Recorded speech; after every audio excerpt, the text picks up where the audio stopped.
Ahora tengo el gusto de presentar a un dermatólogo que también está muy comprometido con Fundaxo. Él nos va a hablar sobre tomar el control de nuestra enfermedad. Es el doctor César González Ardila. El doctor González es médico cirujano de la Universidad Nacional de Colombia, dermatólogo de la Universidad del Bosque, es secretario de la Sociedad Colombiana de Dermatología y Cirugía Dermatológica, ASOCOLDERMA, es delegado por Colombia de la Sociedad Latinoamericana de Psoriasis, SOLAXO, y es miembro de Colsor. Doctor González es una persona también muy allegada aquí a esta casa, a esta fundación. Aquí lo queremos mucho porque él siempre está muy dispuesto a apoyarnos en todo. Entonces, sin más preámbulos y en aras del tiempo, doctor González, muy buenos días, muchas gracias y nuestros pacientes que están conectados quedan con usted. Guillermo, muchísimas gracias por la invitación. Yo creo que el título más importante que tengo como dermatólogo es tener el placer de ser parte del comité científico de Fundapso desde que se organizó Fundapso. Y de eso me siento profundamente orgulloso. Creo que ha sido un trabajo difícil, largo, con muchos altibajos, pero creo que se ha conseguido muchas victorias en los últimos años. Muchas victorias para los pacientes que son fundamentales para el tratamiento de la psoriasis en Colombia. Voy a iniciar mi conferencia, voy a compartir pantalla con ustedes.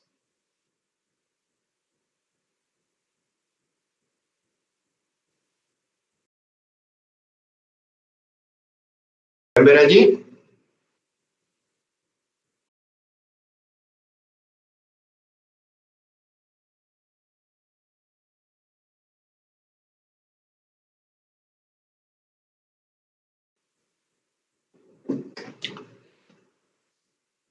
Quiero empezar mi conferencia el día de hoy mostrándoles este video.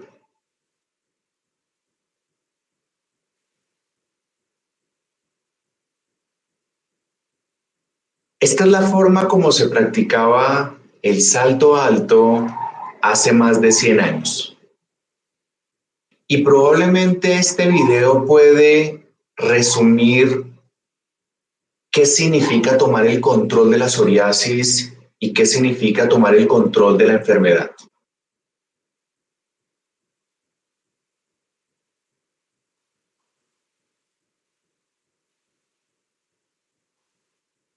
Esta es la primera vez en la historia que el salto alto se hace de espaldas. Y lo hizo este atleta que se llama Fosbury. Y lo más interesante es que todos creían que esto era una forma absurda de hacer el salto alto. Y todos pensaban eso porque nadie lo había intentado hasta ese momento. Siempre se había hecho de la forma tradicional. Siempre se había hecho siguiendo los estándares habituales del salto alto. Y cuando Fosbury se atreve a hacer una pausa y a cambiar, todo empieza a ser distinto. Para todos nosotros que estamos acostumbrados a ver este salto alto en los Olímpicos, nos parece extraño que hubiese sido diferente hasta hace pocos años, pero es así. Y eso es probablemente la conclusión más interesante de todas las conferencias que van a recibir el día de hoy, y es que debemos empezar a cambiar. Y ustedes como pacientes tienen una enorme responsabilidad. Podemos seguir haciendo el salto alto como siempre, durante 20, 30 o 50 años. O alguno de ustedes puede ser el Fosbury, puede atreverse a cambiar la forma de ver y de hacer las cosas. Y eso podría cambiar la vida de muchos pacientes. ¿Cómo cambió Fosbury la historia del salto alto para todos los demás atletas? La conferencia de hoy tiene 3 puntos importantes: empoderamiento, participación y adherencia. Empoderamiento. 60 millones de personas alrededor del mundo viven con psoriasis. Y probablemente el número suena bastante alto, pero no tiene un mensaje, no nos dice mucho. Pero les voy a dar un ejemplo. 60 millones de personas es toda la población que se encuentra alojada en todos los países de Centroamérica, sin incluir México. Es decir, si pudiéramos tomar a todos los pacientes con psoriasis, todos podrían vivir en todo Centroamérica. O más aún, los pacientes de psoriasis del mundo son las mismas personas que viven hoy día ocupando toda la población de España y de Portugal. Eso les hace entender la magnitud del poder que tienen como una agrupación, como una asociación, como pacientes que tienen un fin común. Imagínense lo que pueden hacer 60 millones de personas alrededor del mundo. Lo que podrían hacer si se pudieran organizar, si tuvieran un objetivo común, si pudieran entender que es momento de cambiar la historia y que cambiar la historia simplemente significa hacer las cosas diferentes, tratar de inmiscuirse más en la enfermedad, tratar de ser voceros para más personas y para más pacientes de lo que les está ocurriendo. ¿Y por qué no? Ser voceros, acompañar las entidades gubernamentales a las decisiones del gobierno que afecten positiva o negativamente la enfermedad. Les voy a contar una historia.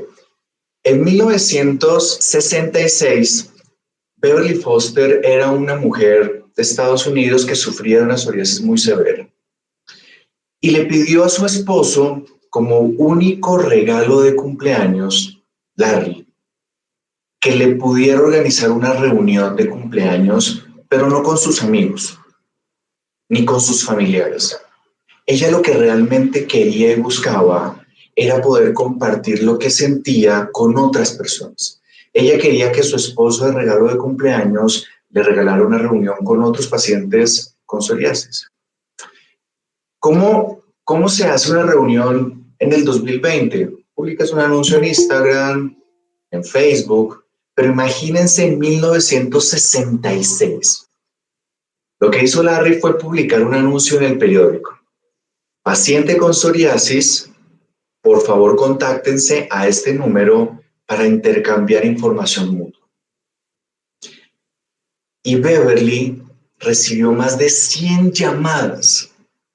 1966, cuando hacer una llamada telefónica era algo único, era un evento para ocasiones muy especiales. No era simplemente coger el teléfono como hoy día. Pocas personas tenían disponibilidad de teléfono y realmente se usaba para cosas muy importantes. Y a partir de este momento se crea la Sociedad de Psoriasis de Oregón, originalmente fundada en 1967. Es decir, Beverly Foster y su esposo Larry decidieron hacer un salto Fosbury. Decidieron hacer algo completamente diferente y organizaron la primera asociación de pacientes con psoriasis en Estados Unidos. Esta fundación hoy día se denomina la National Psoriasis Foundation y quiero invitarlos a que revisen su página web. Aquí van a encontrar mucha información. Ellos son una fundación de más de 50 años de existencia y está dirigida a más de 8 millones de pacientes con psoriasis que existen en los Estados Unidos. Su página es contundente, tiene una gran cantidad de información. Tiene información dirigida a los pacientes, a la industria farmacéutica, a los profesionales y establece vínculos con organizaciones alrededor de todo el mundo. La National Psoriasis Foundation es una organización con un poder enorme y es allí donde yo quiero llegar. Las fundaciones de pacientes de cualquier enfermedad alrededor del mundo tienen un enorme poder, tienen una enorme capacidad de convocatoria, pueden transformar, para bien o para mal, si actúan o si dejan de actuar, el curso de una enfermedad para los pacientes en un área específica o en un país. Y la National Psoriasis Foundation es un ejemplo de lo que se puede hacer. Esta es una organización de pacientes. Esto es una organización de personas con psoriasis que trabajan para divulgar la enfermedad, para divulgar el conocimiento, para traer eventos e incluso para recaudar fondos en bien de la investigación científica para buscar mejores alternativas terapéuticas para los pacientes con psoriasis. La National Psoriasis Foundation es tan poderosa que ellos escriben los artículos científicos junto a la Academia Americana de Dermatología. Esta es la revista más importante del mundo. Se llama el Journal American of Dermatology. Es la más prestigiosa. Todos los científicos del mundo quisiéramos tener publicaciones en esta revista. Y cuando queremos recibir una educación de una alta calidad, siempre buscamos los artículos que publican. Y aquí están las guías de manejo de psoriasis y son realizadas por la Fundación de Pacientes de Psoriasis de Estados Unidos y la Academia Americana de Dermatología como uno solo. Es tan poderoso el efecto que tiene esta asociación que la academia siempre se une con ellos para hacer este tipo de actividades científicas. Porque entienden que su voz se escucha más. Porque lo han hecho sentir durante los últimos 50 años y porque entienden que hacer este tipo de artículos en conjunto tienen un enorme respaldo, porque no solo es información para el dermatólogo, es la información que el dermatólogo ha construido en conjunto con los pacientes para ser utilizada en el beneficio del tratamiento de su enfermedad. Entonces quiero que entiendan en contexto lo que podrían lograr, lo que pueden lograr si hacen que Fundapso sea más sólida, tenga más participación, tenga más voz, tenga más convocatoria. Pero eso no va a surgir ni del gobierno ni de las asociaciones científicas. Eso surge de ustedes. Ustedes son la fuerza capaz de dar un salto diferente. Se cree que solo existe 17% de los países en el mundo con datos epidemiológicos confiables de la psoriasis. Y aunque nosotros no tenemos una epidemiología robusta, porque eso implica una gran cantidad de costos y un sistema de salud que permita este tipo de inversiones, somos de los pocos países que tienen información disponible. Por lo tanto, tenemos claro cómo puede ser el impacto de la enfermedad en nuestro medio. Y esto lo hemos hecho sentir a partir de una iniciativa global que se llama el Atlas de Psoriasis Global, que quiere entender cuál es la prevalencia en el mundo de la psoriasis, cuál es el impacto de la psoriasis en el mundo, cuál es la incidencia de la psoriasis en cada país del mundo y qué costo representa para una sociedad. No solo que las pacientes tengan psoriasis y esto les genere muchas incapacidades, sino también cuál es el costo para los sistemas de salud. Y existe información de Colombia, que está basado en los estudios clínicos que hemos publicado desde el Grupo Colombiano de Psoriasis y la Asociación Colombiana de Dermatología. Nosotros como sociedad y como grupo de estudios somos parte de esta iniciativa global. Y se estima desde el punto de vista epidemiológico que en Colombia deben existir entre 250.000 y 300.000 personas con psoriasis. Eso es lo que se estima. Podrían ser un poco menos o podrían ser incluso más. Entiendan el número, entiendan la capacidad que tendrían ustedes si pudieran organizarse. ¿Ustedes se imaginan lo que podrían hacer 300.000 personas? ¿Ustedes se han puesto a pensar cuántos votos se necesitan para alcanzar una curul en el Senado o una gobernación o una alcaldía? Muchísimos menos que estos. Si ustedes pudieran unir sus fuerzas y entender la capacidad que tienen al unirse, podrían cambiar completamente la historia de la enfermedad en Colombia. Y cuando ustedes visitan el Atlas de Psoriasis Global, encuentran que se publicita la Fundación de Pacientes con Psoriasis y la Fundación Latinoamericana de Pacientes con Psoriasis. Es decir, ustedes ya son visibles a nivel global.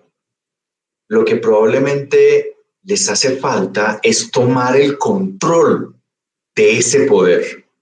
Y esa es una de las invitaciones que quiero hacer hoy en esta conferencia. Las herramientas están dadas. Somos visibles en el mundo, somos visibles en las sociedades científicas más importantes de psoriasis, pero tenemos que tener más poder y eso está en sus manos. Segundo tópico de hoy, participación. ¿Qué son las guías de manejo? Las guías de manejo son enunciados que están desarrollados sistemáticamente para apoyar la toma de decisiones médicas y de pacientes acerca de los cuidados de salud que resultan apropiados para circunstancias clínicas específicas. Esto es lo que dice el diccionario de definiciones médicas respecto a qué es una guía clínica. ¿Pero por qué se necesita una guía clínica? Por varias razones. Porque existe una enorme cantidad de información a la que tenemos acceso los médicos. Todos los días, a toda hora y cada minuto, se escriben artículos científicos de psoriasis. Se hacen investigaciones y publicaciones respecto a los avances en el entendimiento de la enfermedad. Se publican libros, hay innumerables conferencias. En este momento, en cualquier parte del mundo, puede haber otro webinar de pacientes o de médicos o de industria farmacéutica hablando de psoriasis. Y porque existe mucha diferencia en la toma de decisiones terapéuticas apropiadas para los pacientes. Y esto se aplica no solo para los pacientes con psoriasis, sino para los pacientes con cualquier enfermedad. Hay incertidumbre, hay ignorancia de los temas, hay presiones externas del gobierno, del que paga los medicamentos, del que los recibe, del que los va a proveer, porque los recursos en Colombia y en cualquier parte del mundo son limitados y porque también hay preferencias muy particulares de los pacientes. No es lo mismo los medicamentos en una sociedad como la nuestra versus una sociedad que tenga una cultura religiosa distinta, que se oculte, que tenga una vestimenta diferente.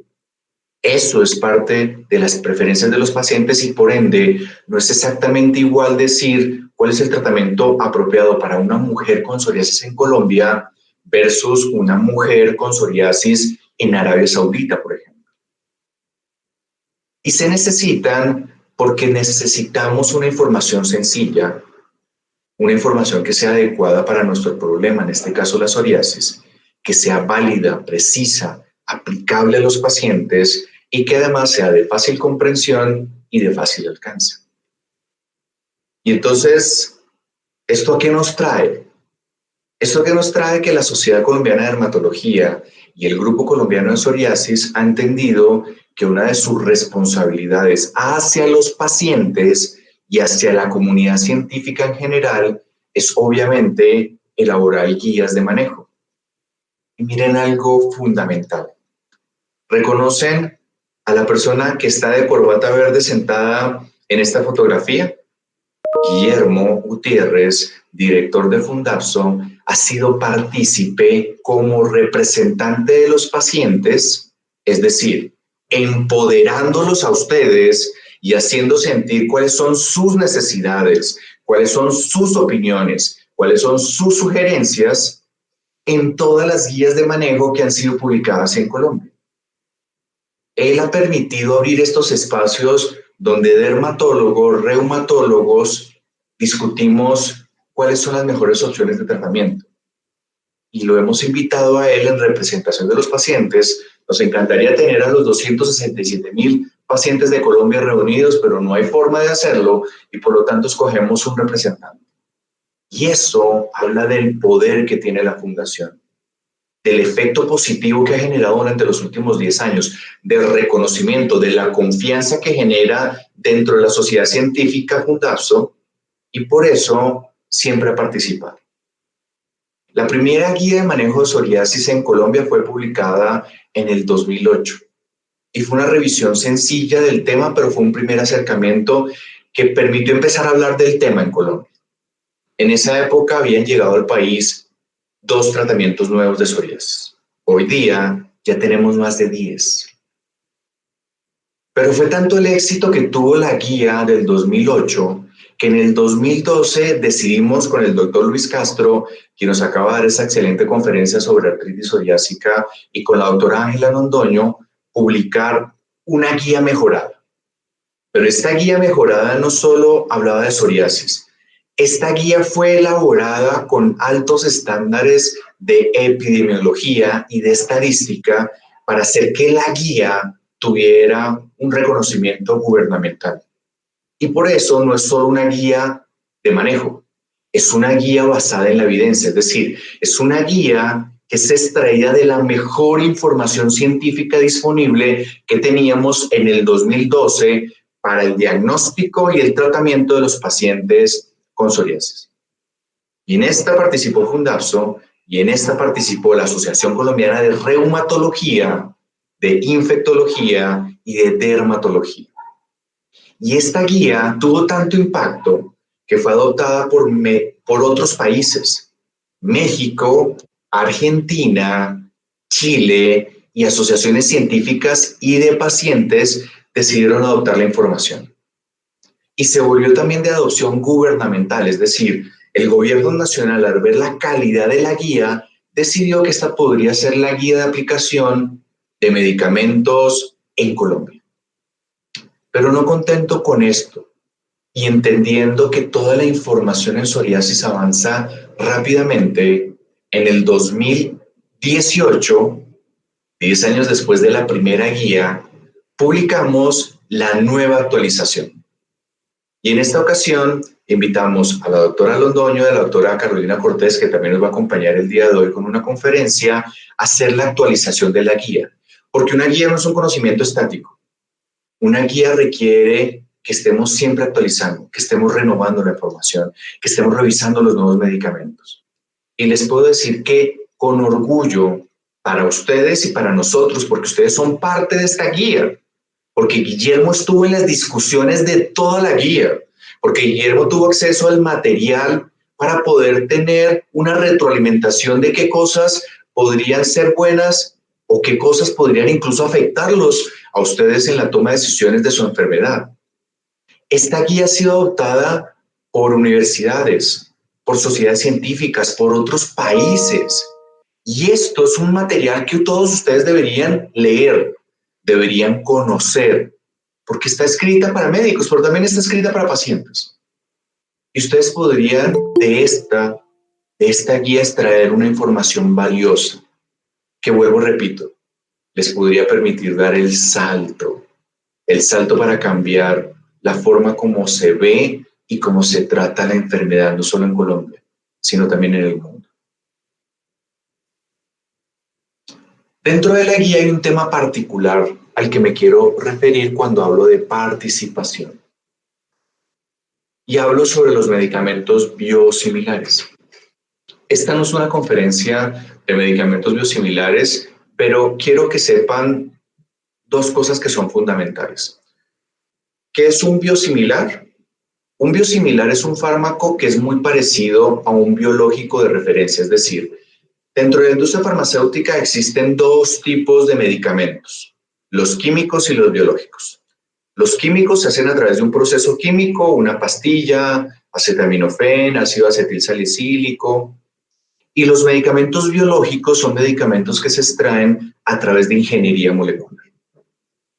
Un medicamento extraído a través de técnicas de ingeniería molecular que es nuevo, que se saca por primera vez al mercado, que es fruto de una investigación científica y lo hace una industria farmacéutica, se denomina un biológico innovador.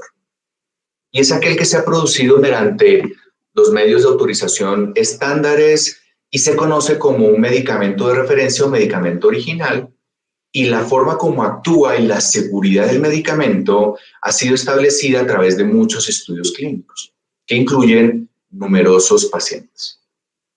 Un fármaco biosimilar es un fármaco que es altamente parecido a un producto biológico innovador. Ojo, altamente parecido. No puede ser exactamente igual, porque una célula no se parece a otra, una persona no se parece a otra. Un proceso biológico no es exactamente igual a otro, pero sí debe ser altamente parecido. pero es producido por un fabricante diferente, el laboratorio C, bajo condiciones distintas de fabricación y son autorizados por medio de reglamentaciones propias de cada país. Hoy el tema de biosimilares es una realidad. Es decir, hoy día tenemos, cuando hablamos de medicamentos biológicos, medicamentos innovadores y medicamentos biosimilares, y son una realidad en el mundo, y muchos de ellos son elaborados por buenas compañías farmacéuticas que han entrado a beneficiar positivamente el acceso de los pacientes a este tipo de medicamentos porque son medicamentos muy costosos. Cuando hay competidores, el precio baja, los sistemas de salud tienen más recursos y pueden darle el tratamiento a muchos más pacientes. Pero esto ocurre, ojo, cuando estamos hablando de biosimilares que son altamente parecidos, es decir, donde yo he podido determinar que los procesos de calidad son tan buenos como los del innovador para poder garantizar que mi paciente reciba un medicamento efectivo, seguro y de calidad. Esto fue un artículo que publicamos hace algunos años respecto al uso de biosimilares en el mundo y en Latinoamérica. Y les quiero contar algo que tiene que ver con participación. Esta es la reglamentación actual en Colombia cuando usted quiere reglamentar o autorizar un medicamento biosimilar. El fabricante tiene 3 vías. La primera es demostrar una cosa que se llama expediente completo, es decir, tiene que mostrar muchísima información, que tiene que hacer estudios clínicos, tiene que hacer investigación científica, tiene que demostrar que su molécula es muy parecida a la original o innovadora e implica un proceso muy largo y muy costoso. Es algo así como si yo quisiera homologar mi título de médico y de dermatólogo en otro país. La ruta del expediente completo significa que yo tendría que volver a cursar medicina y hacer otra vez dermatología y después de hacer este proceso, postularme para que fuera reconocido como un dermatólogo similar a un dermatólogo que trabaja, por ejemplo, en España o en Estados Unidos o en Alemania. Eso sería la ruta del expediente completo. La ruta de comparabilidad es cuando se hace ciertos estudios para revisar si el medicamento biosimilar, si es altamente parecido al medicamento innovador. Podría no ser, por ejemplo, como la ruta del expediente completo. Yo quisiera ser reconocido como un dermatólogo, por ejemplo, en España. Y si no quiero hacer la ruta del expediente completo, tengo que hacer una ruta de comparabilidad, es decir, tendría que presentar unos exámenes en donde yo pueda mostrar que tengo los mismos conocimientos de un médico español y luego hacer un examen para certificar que tengo los mismos conocimientos de un dermatólogo español y probablemente presentar algunas pruebas, algún tiempo de práctica para demostrar que efectivamente soy tan bueno como un dermatólogo español, americano o alemán. Eso es una ruta de comparabilidad y ambas rutas son buenas. Ambas rutas permiten determinar claramente si el medicamento biosimilar es tan bueno como el medicamento innovador. Pero lamentablemente en Colombia existe algo que se llama la ruta abreviada.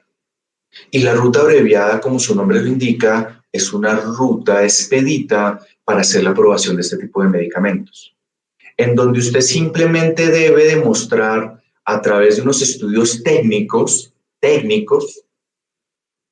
que usted es tan bueno o por lo menos parecido al innovador. Y para ponerles un ejemplo, están permitiendo que yo, sin presentar un examen, sin presentar una práctica, sin demostrar toda la habilidad que tengo, vaya a España, Estados Unidos y Alemania y simplemente ejerza como dermatólogo. Porque yo creo que soy parecido a un dermatólogo español, alemán o de Estados Unidos. Porque lo creo.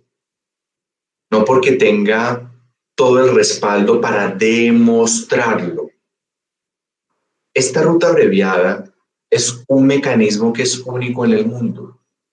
Si bien muchos países en el mundo, casi todos, ya tienen reglamentación para definir la entrada de medicamentos biosimilares en sus reglamentaciones, en sus sistemas de salud, ninguno tiene este mecanismo de la ruta abreviada. Es un mecanismo que se ocurrió en algún momento y es poco claro de dónde sale esa iniciativa y no define temas críticos.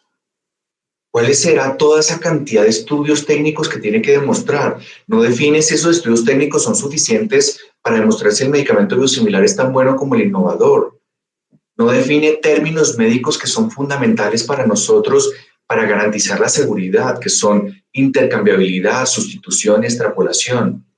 Y no tiene claro cómo es la vigilancia de los medicamentos y cuál puede ser el efecto inmunológico sobre los pacientes en los cuales se están usando.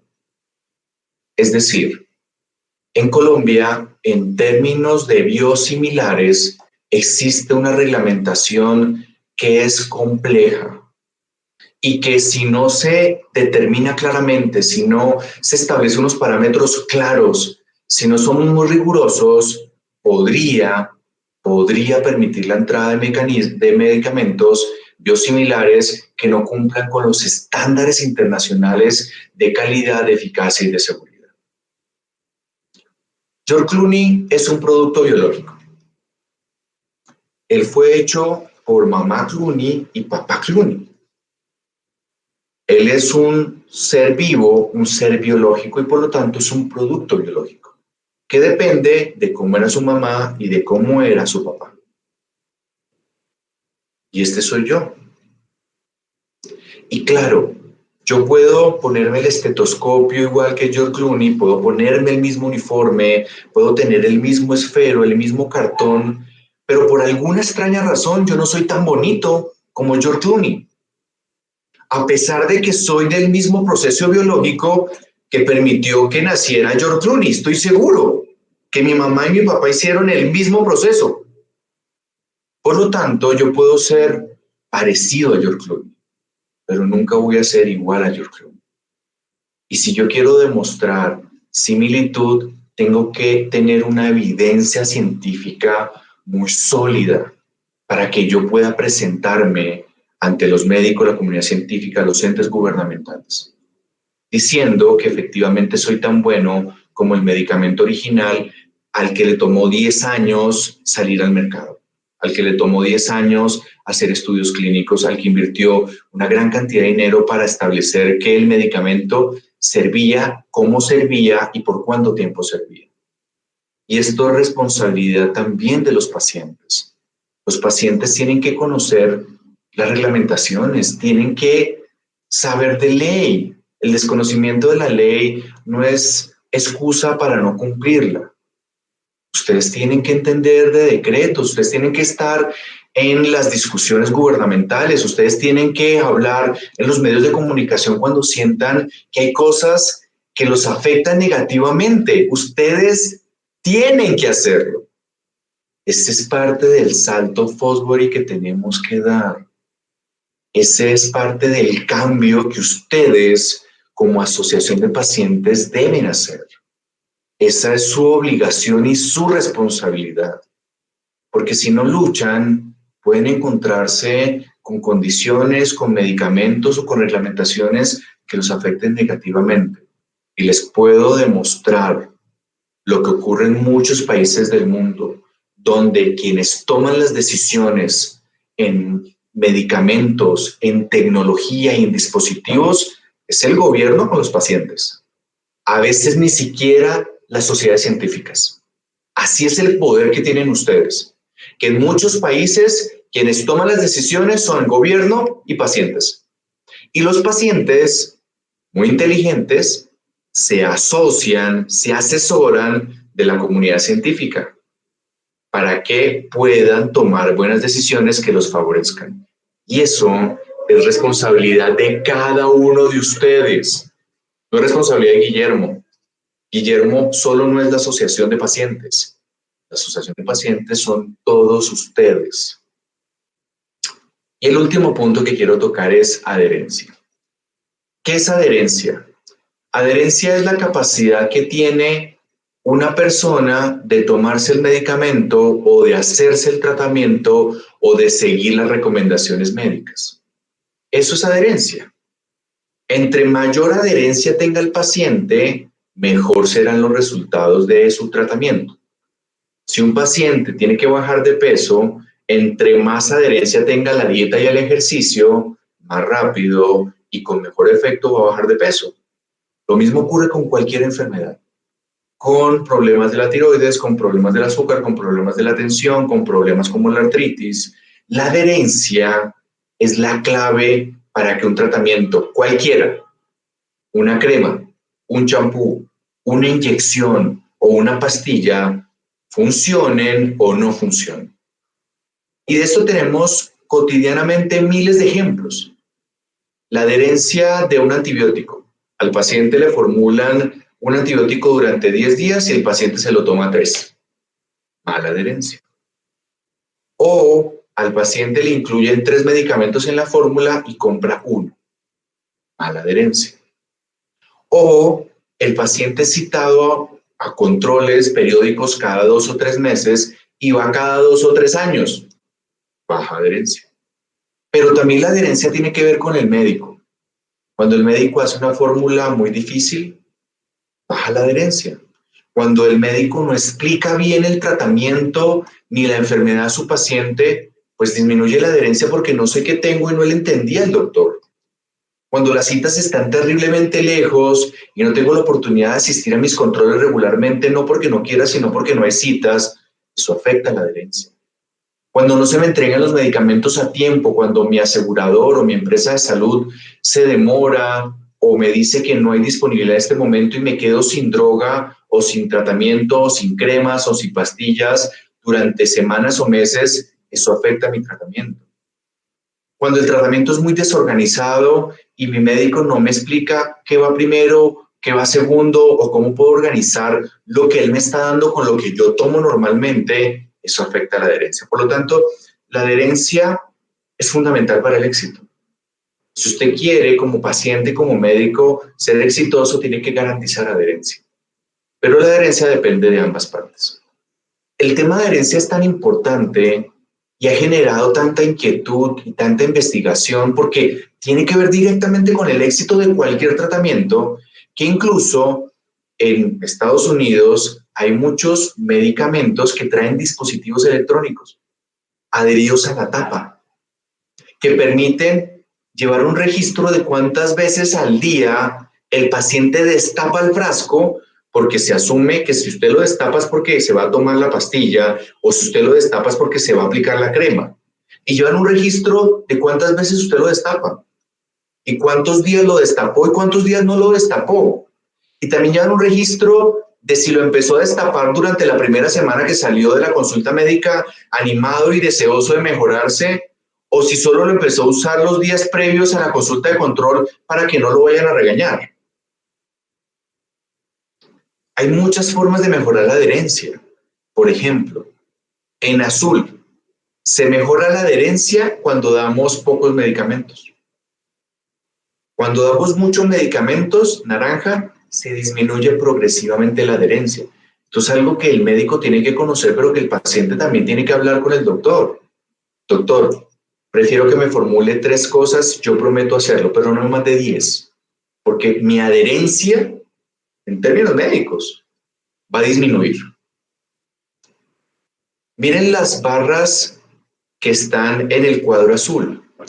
Cuando el medicamento se aplica una sola vez al día, la adherencia, es decir, esa capacidad de cumplir con el tratamiento se duplica, versus cuando tengo que aplicarme 2 veces al día la crema. Entonces, como médico y como paciente, puedo adaptarme para mejorar la adherencia y probablemente prefiero formularle una sola crema a mi paciente para que se la aplique una vez al día durante un corto tiempo, que formularle muchas cremas durante muchas veces al día, durante mucho tiempo, y sé que de pronto menos es más. Menos aplicaciones y menos medicamentos pueden mejorar la adherencia. Pero esto es desde el punto de vista médico. Yo tengo como médico que adaptarme a cada paciente, porque no todos son iguales. Unos trabajan 18 horas al día, otros no trabajan, otros son pensionados, otros tienen ama de casa, otros están con los niños ahorita en clases virtuales, otros tienen que atender un negocio. Cada tratamiento debe ser adaptado a cada tipo de paciente. Pero la adherencia, gran parte de la adherencia depende de ustedes, de los pacientes. Yo puedo tener el mejor medicamento del mundo, puedo haber luchado por hacer que el sistema de salud les diera el medicamento de última tecnología, pero si ustedes no lo usan, si ustedes no lo aplican regularmente, si a ustedes se les olvida, si ustedes empiezan a combinarlo con tratamientos que no están indicados, con recomendaciones caseras, con recomendaciones de redes sociales, si ustedes no muestran interés en la mejoría, si no asisten a los controles, si no comparten con el médico su experiencia y son honestos con ellos de lo que esperan y lo que quisieran hacer para mejorar el tratamiento, pues la adherencia disminuye considerablemente. Por lo tanto, ustedes tienen que tomar el control de su enfermedad. Y tomar el control de su enfermedad es ser adherentes. Es poner en práctica toda la buena actitud para que el medicamento funcione. Y cuando hablo de adherencia, me encuentro con esto. Entonces uno escribe en redes, escribe en Google, tratamientos de psoriasis y aparece Soriasin. A la psoriasis le pone fin. Y lo peor no es esto. No está mal que existan este tipo de productos. Lo que está mal es que ustedes los compren. Es que ustedes le crean al amigo, a la página de internet, al influenciador de las redes sociales, a páginas que tienen un interés netamente comercial y terminan comprando este tipo de productos. Y los usan sin recomendación, sin supervisión e incluso en contra de la recomendación médica que se les había instaurado. Y por lo tanto, tomar control de su enfermedad también significa ser coherentes, ser responsables y evitar que este tipo de cosas, este tipo de publicidad, este tipo de productos sigan proliferando en todos los ámbitos comerciales de la televisión, del radio o de las redes sociales. El Grupo Colombiano de Psoriasis e Inmunodermatología es un grupo conformado con dermatólogos, reumatólogos, que realmente nos interesan las enfermedades que a ustedes los afligen. Y los estamos invitando a que nos permitan trabajar para ustedes, pero que hoy día deben tomar la decisión más importante de tomar el control completo de su enfermedad. Doctor González, muchas gracias por su conferencia.